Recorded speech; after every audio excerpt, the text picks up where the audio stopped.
What is up, everyone? Boshi here, back at it again, and as promised, Raid did drop a new video about the bosses in the Doom Tower, and so I thought I might as well do another live reaction and, kind of give my thoughts on the bosses. So, as they go through the bosses, I will pause and give you a recap of what I think. I'm not going to do it in the middle of them explaining the mechanics of the boss. I'll probably do it between each of the bosses, and I'll try not to make this video too long. I'll give my quick thoughts and then let's go. It is a 4-minute video, so I'd imagine they're going through things pretty quickly. The data mined info was pretty complicated, so I'm kind of surprised this video is so short. But it's also probably a thing where they want you to kind of figure it out yourself, and they're not going to give too many things away. So let's go ahead and just jump right into it, though. Hey Summoners! We recently released a video covering everything you need to know about the soon-to-be released Doom Tower and how it works, which you might want to go check out if you haven't seen it yet. In this video, we're going to be talking about the bosses themselves. You'll be meeting one every 10 floors, and they're not exactly pushovers, so you'll need to get to know them. I know many of you have been waiting for this, so let's just get into it. First up, the Nether Spider. Her name's Agrith, but she doesn't really get around to introducing herself. She's got irresistible, unblockable, AoE poison debuffs, and she spawns 4 spiderlings that have pretty much permanent counterattack. Not that you'd want to remove it anyway, unless your team can somehow handle 5 AoE attacks from the Mama Spider, along with all the poisons that come with them. You don't have a lot of time either. Agrith inflicts damage from all poison debuffs on your team at the start of her turn, but you can just stop removing them, right? Wrong. Decreasing Agrith's turn meter is a bad idea. She counterattacks whoever does it and deals damage equal to the amount of turn meter she lost. If that doesn't sound painful enough, it also ignores defense. Yikes. All in all, she's pretty tough. Some of this stuff is unavoidable, so make sure your team has some means of handling the overwhelming amount of poison and is tough enough to tank out some hits. The rest, well, that's up to you. We don't want to give away everything. And over in... Okay, so quick recap of what she is doing. Yeah, so it looks like lifesteal might actually be a huge thing with this, with how much damage I just saw go out, but okay, so envenom strands attack all enemies, place a 5% poison debuff on all enemies for 4 turns. Okay, so that's a single poison, but it hits everyone. We'll repeat the attack 1 time for each spiraling without any active buffs. The poison debuff cannot be resisted or blocked. Okay, so pretty much when she spawns the spiders, which I think is the next ability, she spawns the 4 spiders with counterattack. If they don't have buffs, then she will repeat that first A1 for 5 times pretty much. She'll do it for herself and then for the other 4 spiderlings. So definitely no buff strippers like Madame Saris or anything like that. Otherwise, you'll get overwhelmed with the AoE of poisons, because it's not just adding poisons, it's an attack all enemy attack. So that's a lot of damage coming out. So then you also have the Elder Lurker. Counterattacks whenever an enemy decreases Agrith's turn meter. No turn meter manipulation. That's pretty big.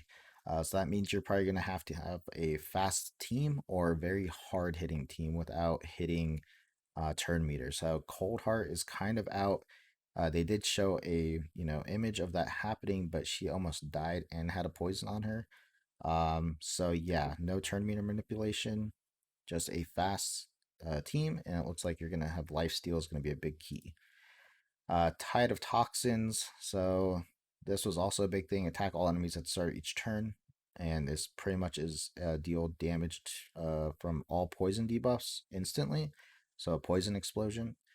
And then if you attack her while under a poison, you get poison sensitivity. If you attack her without any poisons, then you get a poison put on you. So you pretty much want to be able to cleanse the poisons, because you definitely don't want poison sensitivity. Yeah, that's going to be a rough fight, guys. And then obviously a boss passive like normal. So, all right, let's go on to the next boss. And over in the damp and grimy corner, it's Borgoth, the Scarab King. Fighting him is a bit of a balancing act. Take a look at his skills. First, if you don't have a shield buff, you're in trouble. You could end up being permanently provoked and getting counterattacked all day, so you'll want a shield buff up at all times. But on the flip side, the more buffs you have, the more he attacks you. And he can also steal your buffs, so you always risk giving him something you really don't want him to have.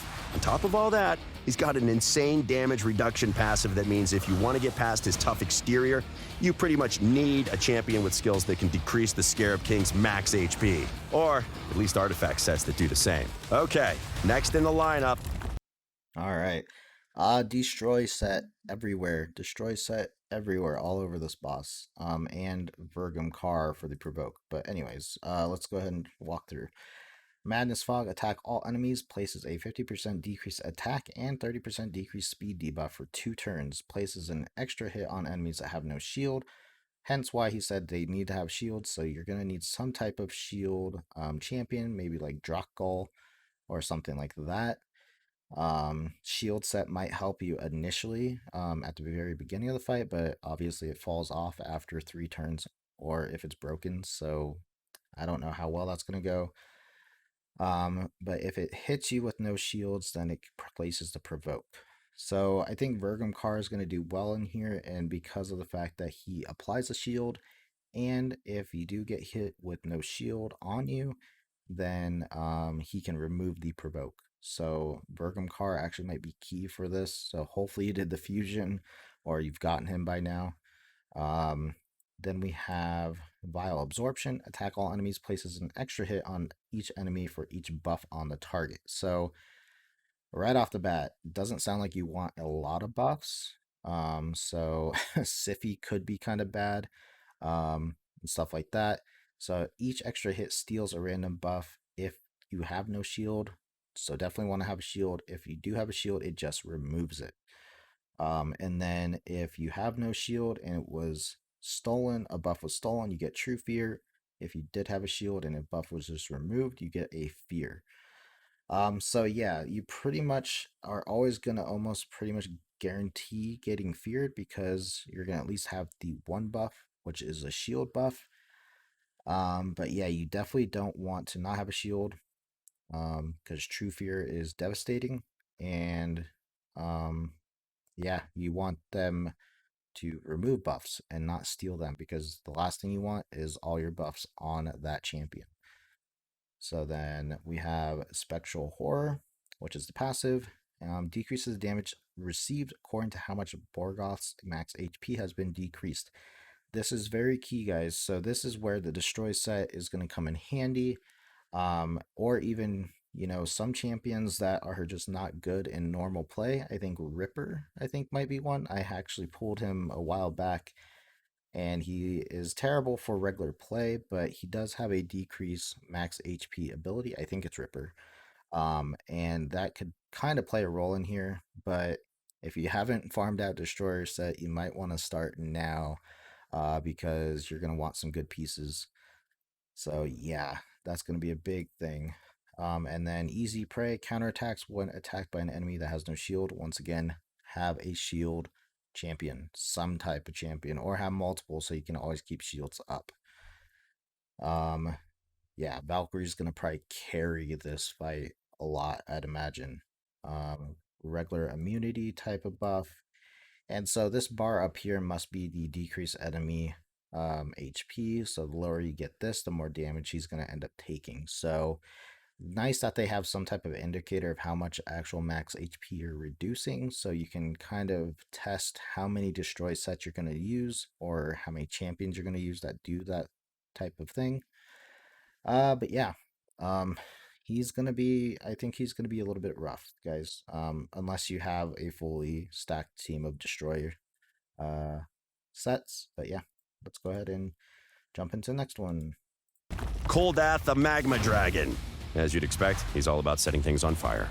There's a real synergy to how he fights. Let's check out his skills. First, since he's made of magma, you're not going to be able to damage him with an HP burn. In fact, it'll heal him with his passive, giving him a continuous heal buff. He's also got 2 AoE skills that link up well together. One throws up HP burn on your whole team, while the other skill instantly activates damage from HP burn debuffs on your team. The pain builds up quickly and is a big source of consistent damage you'll have to deal with. The real danger you have here is the Hex debuff. First, he puts Hex on your lowest HP champion. Then his first skill specifically targets champions with Hex debuffs. It hits like a truck. It ignores defense, and it also ignores pretty much all defensive buffs, like unkillable, block damage, or shields. If you're not careful, he's going to take out your whole team, one by one, starting with your squishy damage dealers. It's no secret that Revivers will be your friend against the Magma Dragon, but you're going to have to figure out the rest on your own. Finally! All right, that he hit like a truck, and I don't know exactly how you're supposed to deal with that. Let's go ahead and just jump into his abilities though. So we have Brand with Weakness. So attack one enemy, decrease the target's turn meter by 50%. Will only attack the enemies under Hex. Okay, so you pretty much are only going to want one person under Hex at a time. Yeah, let's go ahead and go through the abilities because I think they link together.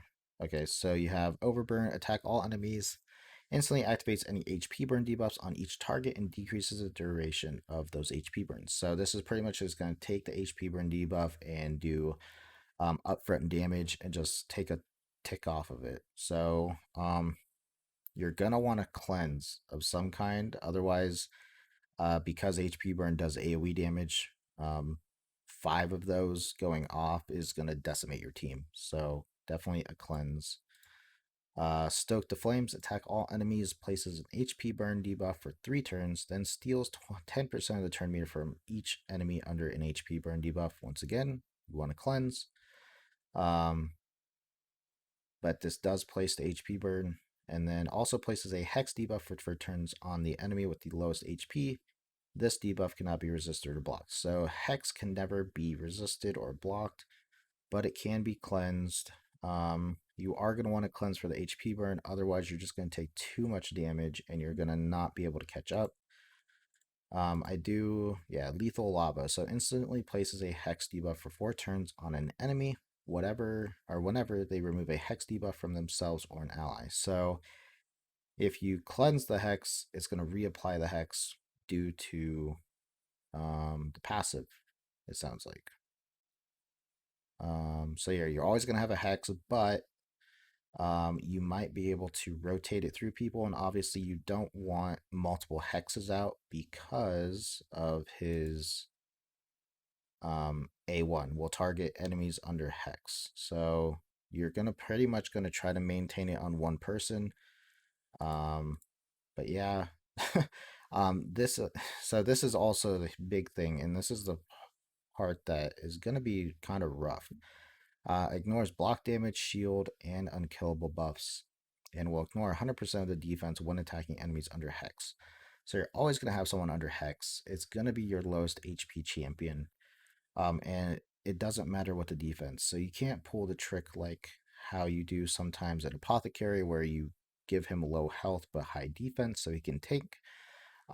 It's going to ignore defense of whoever has Hex on them. So very high HP champions, I'm imagining. Maybe a lot of HP champions. Yeah, I don't know how that's going to work. And then instant remove any HP burn debuff. Okay, so just don't place HP burn on him, otherwise he turns it into a continuous heal. So poisons are probably going to be huge for him, so you can slowly tickle him down. But yeah, this is this is going to be like a you almost want to like cycle through rezzing, right? So you want to have like a DPS die eventually, and then have a res pop up. But by that time, they're going to have a Hex on a different target because it always has to have a Hex up. And then that person's going to die, and then you're going to have another res. So you're almost going to want maybe 2 rezzers or a rezzer that can do it quick enough, like Raglan, I believe they show in this video. So yeah, that fight, I mean, I'm loving all these fights, guys. These fights look very challenging. So yeah, and the mechanics look really, really challenging. But yeah, let's go ahead and jump into the last boss. Magma Dragon, but you're going to have to figure out the rest on your own. Finally, we've got the Frost Spider, Sorath. We know you like cold things and things with more than 7.5 legs, so naturally, we combined the two. You're welcome. Now, let's see what she can do. As you might have guessed, attacking a huge beast made of ice has a chance of freezing the attacker, and if you do get frozen, you're in for a slew of other nasty effects you don't want to deal with. But in general, the Frost Spider has one glaring weakness: fire. Get an HP burn up on the spider, and it halves her chances of freezing someone. And you'll want to keep the heat up too. Not only does she get tougher when she's not under a HP burn debuff, but she'll also revive herself if you kill her when she doesn't have one. She also has 2 minions that fight for her. They're not a huge threat on their own, but they do provide some serious support for Sorath herself. You'll want to get them out of the picture fast, especially if you don't have anyone that can cast a leech debuff. And that's all of them. This was just a quick overview. There's still a lot left for you to discover when the update hits. Okay, so let's go over her stuff real quick, because I know this video is getting kind of long. Alright, so Whiteout, attack all enemies, places a 50% decrease accuracy debuff for 2 turns. So, because this champion is wanting, or because of this boss wants HP burn, you definitely want to apply that before this hits.